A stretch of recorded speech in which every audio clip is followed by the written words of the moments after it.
Guys, do you know Android number 21? Do you know how it came about? Because before Goku destroyed the red ribbon, he let a beautiful girl survive, and now she is going after her beloved Saiyan. Well, you will see everything here, but before we get started, let's reach the goal of 1,000 likes on this video. Will we be able to do it? Anyway, subscribe to the channel and let's start the story now. It all starts at a base located in the southern capital. A base that was surrounded by signs warning that no one under any circumstances walked there.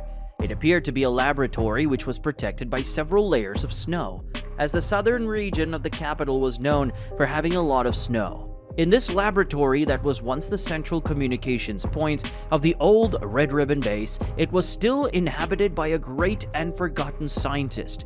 She still lived there, even though Red Ribbon was completely annihilated by a little boy called Son Goku. Several people would think that this scientist was there seeking revenge against the boy for what he had done against the former Red Ribbon organization. However, they could not be more than wrong.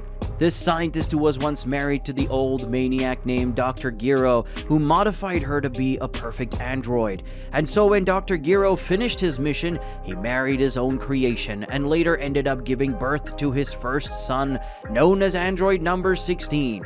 Everything in Dr. Giro's life seemed to be going perfectly well until the day the scientist ended up admiring a boy for destroying that Red Ribbon base. So the girl scientist finally ended up being freed from Dr. Giro, imprisoned and controlling her entire life, and never gave her the love and attention she deserved. Yes, this brilliant scientist was called Vomi, who is now better known as Android 21. As the years went by, she began to admire Goku more and more, and she began to feel a great feeling growing in her body.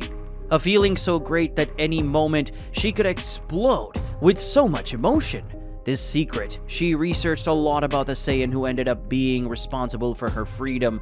With her high technology in hand, she managed to take several photos of the Saiyan in secret using a micro-robot. With it, she came to know and see absolutely everything what she needed to know about Goku.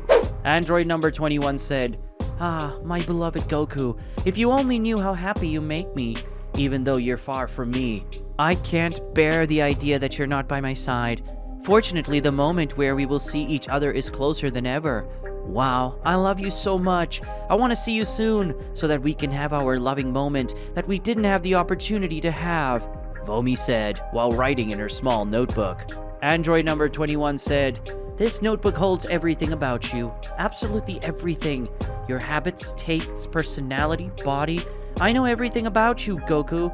You will definitely accept me. And very soon, we will have our honeymoon that has been saved for both of us for so long," Vomi said, who every moment had a happy face and an embarrassed cheek. Number 21 was completely excited, even more excited than she normally would be, and little by little she couldn't hide the anxiety and desire she had to finally see her beloved. She was eager to finally see Goku, the one who took her from a cruel and terrible fate, the one who freed her, the one who made her fall in love again. She was completely obsessed, and although she knew it and was aware of her love obsessive, she wouldn't give the slightest importance to something like that, since nothing could stop it. In her laboratory, there were several photos of Goku pasted on the walls, with heart symbols and various information about the Saiyan that Android 21 had collected over the years. She was always watching Goku, and although she saw the moments when Goku spent due to dangers, she chose not to help him, as she believed she did not possess the strength necessary to accompany her beloved. But after collecting all the data from her legendary battle against the primitive monster Majin Buu, she had finally found the strength she was looking for, an unstoppable force that could be worthy of the love she felt for Goku. Vomi said, "Well, preparations are ready. After all this time, I'll be able to get closer to Goku. I'm certainly aware that his wife won't allow me to get close to him, but she won't be able to do anything at all. She's just a useless earthling who's getting in the way of my life. Love with my dear son Goku, she will definitely not be an obstacle," spoke the android, who completely changed her face and her body, transforming into its original form. And her face that was previously one of happiness now had a serious and irritated face when she talked about Chi-Chi. When Vomi finally decided to get closer to Goku, she was ready to leave her life as a scientist once and for all. She was doing this for Goku, so she would do absolutely anything for him. She was leaving the laboratory, and when she completely turned off her laboratory system, she left towards a city. This city was where Goku and his family lived peacefully, and this city was quite far from her old laboratory in the south. It would take a while for her to reach her loved one, but that didn't matter to her. She knew that she would eventually reach her destination, and when she arrived, nothing would stop her, and that immense love she felt for the Saiyan created on Earth. While Vomi was flying through the skies quickly, we moved to Goku's city, where Goku and his son Goten were training hard. Goten was constantly advancing towards his father with the intention of landing some type of punch or kick. However, Goten was never able to hit Goku, no matter how strategic he was. Goten appeared to be tired, but his father was completely normal and showed no signs of exertion.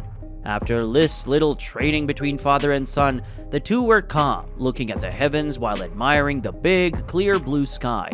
It was then that suddenly Goten began to feel sensations, and little by little he began to feel a large key that appeared not to be an evil type of key, but he could not confirm what type of key was approaching.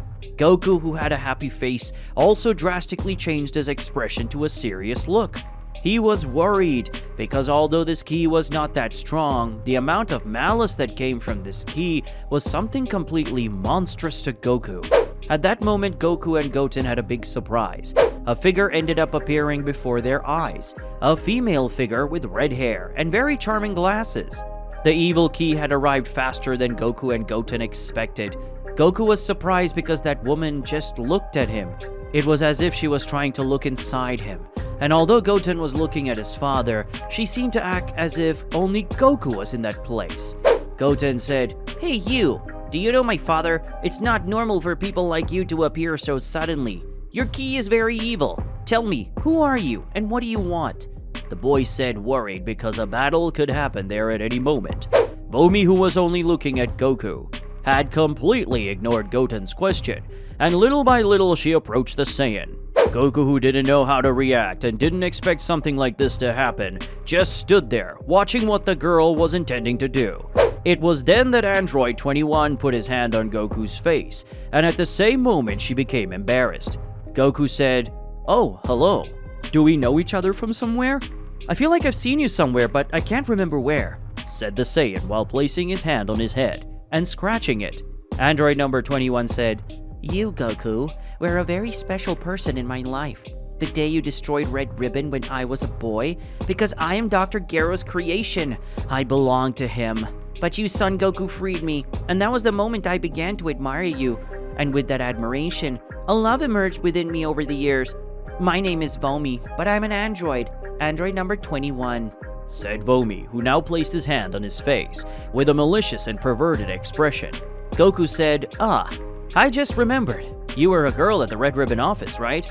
Wow, how many times have changed, right? Well, it surprises me that you are also an android like my friend number 18, said the Saiyan, who remembered Vomi before destroying Red Ribbon's base.